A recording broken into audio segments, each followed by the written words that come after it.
आज media industry के लिए बहुत बुरी खबर है। आज तक के सीनियर एंकर रोहित सरदाना अब हमारे बीच नहीं रहे।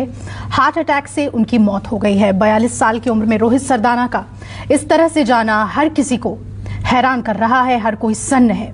पूरे मीडिया इंडस्ट्री में मातम की लहर है। पिछले कुछ दिनों से रोहित सरदाना कोरोना से पीड़ित थे।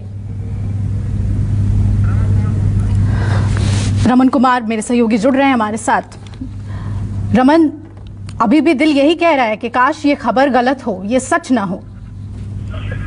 बिल्कुल, और वो भी ऐसे समय में ये बुरी खबर आई जब एक दिन पहले ही उन्होंने रेमडेसिविर इंजेक्शन के लिए ट्वीट किया था और गुजारिश की थी कि मदद की जाए। लेकिन जब ये खबर आई तो पत्रकारों से लेकर लोगों के मन में ये बात सामने आई कि ये गलत खबर है, किसी ने कहीं कोई शरारत तो नहीं की। लेकिन कई बार आज तक के दफ्तर से ही फिर कंफर्म हुआ कि रोहित सरदाना अब हमारे बीच नहीं है। लेकिन 42 साल की उम्र में ही उन्होंने अपना जो एक इमेज बनाया, अपना जो एक कट बनाया, वो आप उसका अंदाजा इसी से लगा सकते हैं कि उनके निधन के बाद गृह मंत्री अमित शाह, उत्तर प्रदेश के मुख्यमंत्री योगी आदित्यनाथ, बीजेपी के राष्ट्रीय अध्यक्ष जेपी नड्डा से लेकर कई ऐसी बड़ी हस्तियों का ट्वीट आया है, शोक संदेश आया है और कहे कि जो भी रोहित सरदाना को जानते हैं उनके मन में लगातार इस बात को लेकर एहसास हो रहा है कहीं ये गलत खबर तो नहीं है। क्योंकि अभी कल ही उनकी बात हुई थी। कई ऐसे भी पत्रकार हैं, कई ऐसे भी लोग हैं जिन्होंने ट्वीट करके कहा कि 10:30 बजे रात भी उनकी रोहित सरदाना जी से बातचीत हुई थी और ऐसा अंदेशा नहीं था कि इस तरह से वो अचानक हम लोगों के बीच से चले जाएंगे। जी बिल्कुल, हम सभी आज तक के जितने भी साथियों से बात हुई है उन्होंने बताया कि सब कुछ बहुत अचानक हुआ। पॉजिटिव पाए गए वो, उसके बाद इलाज उनका हुआ और ठीक भी हो गए थे। अचानक से क्या कुछ हुआ रमन, क्या बता पा रहे हैं लोग?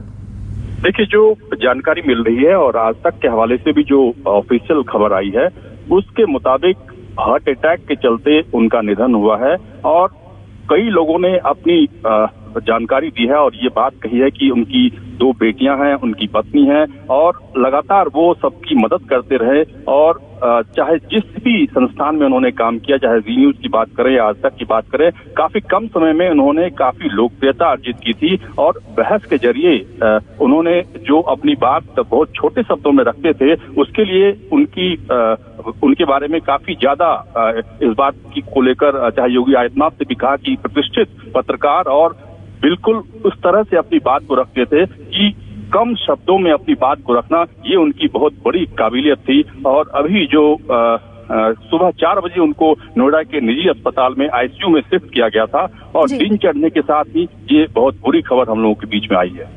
जी बिल्कुल, दिन चढ़ते ही जो सबसे बुरी खबर आई और इस बीच हम आप तक खबरें पहुंचा रहे हैं। लेकिन सच मानिए, इस वक्त अगर कोरोना ने किस तरह से हम लोगों को जकड़ा हुआ है वो महसूस हो रहा है। रोहित के चेहरे को देखकर ये बार बार हम महसूस कर रहे हैं। जो उनकी बेबाकी थी रमन, जिस बेबाकी से वो बोलते थे और आपने जो बोला कम शब्दों में, उनका स्टाइल ऑफ एंकरिंग, एक पत्रकार के तौर पे उनका पूरा पर्सोना, वो आज सब बहुत याद आ रहा है और हम सब इसे एक शायद कभी नहीं भूल पाए, हमेशा मिस करेंगे। बिल्कुल, आप सही कह रही हैं कि जिस तरीके से उनके निधन की खबर आई है और हार्ट अटैक से उनकी जान गई है, लोगों को ये अंदाजा बिल्कुल नहीं था। क्योंकि आज तक में काम करने वाले जो लोग हैं वो भी यही कह रहे हैं कि उन्हें ऐसा लग रहा था कि कुछ दिनों के बाद रोहित सरदाना एक बार फिर से वापस ज्वाइन करेंगे, अपने काम पर आएंगे। लेकिन जो अचानक ये हार्ट अटैक की खबर आई है उससे सभी लोगों में, मीडिया जगत के लोगों से लेकर राजनीतिक जगत के लोगों में भी काफी ज्यादा हैरानी है, स्तब्ध हैं सब इस खबर को सुनकर। और उन्हें ऐसा लगता है कि उनके निधन के बाद उनके परिवार में जो लोग हैं, उनकी पत्नी है, 2 बेटियां हैं, उनको काफी मुसीबतों का सामना करना पड़ेगा। और लगातार आज तक में भी उनके द्वारा प्रसारित की गई कई क्लिपिंग्स दिखाई गई है। कई एंकर्स लगातार कह रहे हैं कि उन्हें बिल्कुल भरोसा नहीं हो रहा है कि रोहित सरदाना हम लोगों के बीच में अब नहीं है। रमन, उनका आखिरी ट्वीट जो प्लाज्मा को लेकर उन्होंने लिखा था कि जितने लोग ठीक हो रहे हैं, अगर वही अपना प्लाज्मा डोनेट करेंगे तो ठीक होने वालों की तादाद में बहुत ज्यादा इजाफा हो जाएगा। खुद कोविड से लड़ते हुए वो किस तरीके से लोगों की आवाज उठा रहे थे, एक पत्रकार के लिए ये बहुत अहम होता है, बहुत ही अहम होता है। बिल्कुल, आप सही कह रही हैं कि जिस तरीके से वो ट्वीट के जरिए या फोन के जरिए भी हमेशा मदद करने में पीछे नहीं रहते थे। और कल ही जो उनका ट्वीट आया है, उस ट्वीट को देखने के बाद आपको लगेगा कि काफी ज्यादा वो स्वस्थ हो रहे थे। उन्हें लग रहा था कि वापस वो काम पर आएंगे और कई लोगों से बातचीत के बाद भी उन्होंने कहा था कि मैं जल्दी अपने काम पर वापस आ जाऊंगा और मुझे कोई दिक्कत नहीं है। लेकिन जिस तरीके से अचानक हार्ट अटैक आया और आईसीयू में भर्ती आज सुबह 4 बजे उनको किया गया, उसके बाद से सभी लोग स्तब्ध हैं कि आखिरकार उन्होंने कभी नहीं सोचा था इस तरह की परिस्थिति आएगी और एक मशहूर एंकर, एक बड़े पत्रकार हम लोगों के बीच से चले जाएंगे इस तरीके से। रमन, मैं इस वक्त ये कहना चाहती हूँ कि किस तरीके से पत्रकार रोजाना ऑफिस आते हैं, हमारे रिपोर्टर्स फील्ड में जाते हैं, कोरोना पॉजिटिव होने के बाद भी आप तक पल पल की खबर पहुंचाते हैं।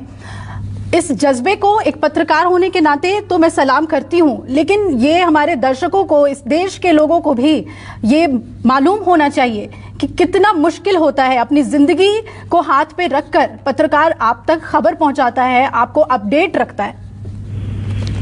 देखिए, कोरोना के चलते जो लगातार खबरें आ रही है, अलग अलग राज्यों से खबरें आ रही है, क्योंकि अभी कुछ देर पहले बिहार के चीफ सेक्रेटरी के गुजर जाने की खबर भी आई कि बिहार के मुख्य सचिव कोरोना के चलते नहीं रहे। और कह सकते हैं कि जो लगातार इस तरह की बातें सामने आ रही है कि कोरोना का जो स्ट्रेन के बारे में लगातार बातचीत चल रही है, उसके बाद इस बात का एहसास जरूर होता है कि हम लोग अपनी जिम्मेदारी को निभाते हुए किस तरीके से परहेज बरतें। लेकिन रोहित सरदाना लगातार ठीक हो रहे थे, उनके बारे में जो डॉक्टर्स का भी अनुमान था, डॉक्टर भी ये कह रहे थे कि वो लगातार काफी सुधार हो रहा है उनके सेहत में, और वो खुद भी इस बात की जानकारी लगातार कई जो नेता हैं उनसे बातचीत के जरिए और ट्वीट के जरिए दे रहे थे। लेकिन अचानक इस बुरी खबर के बाद सारे लोगों में एक निराशा है। रोहित सरदाना मशहूर न्यूज एंकर हमारे बीच नहीं रहे। इसी खबर के साथ एक छोटे से ब्रेक के लिए हम रुक रहे हैं। नमस्कार, मैं हूं मानक गुप्ता। अगर आपको हमारा ये वीडियो पसंद आया हो तो इसे लाइक और शेयर जरूर करें, और हां, हमें सब्सक्राइब और फॉलो करना ना भूलें ताकि आप देश और दुनिया की कोई खबर मिस ना करें। तो जुड़े रहिए हमारे साथ और देखते रहिए न्यूज़ 24।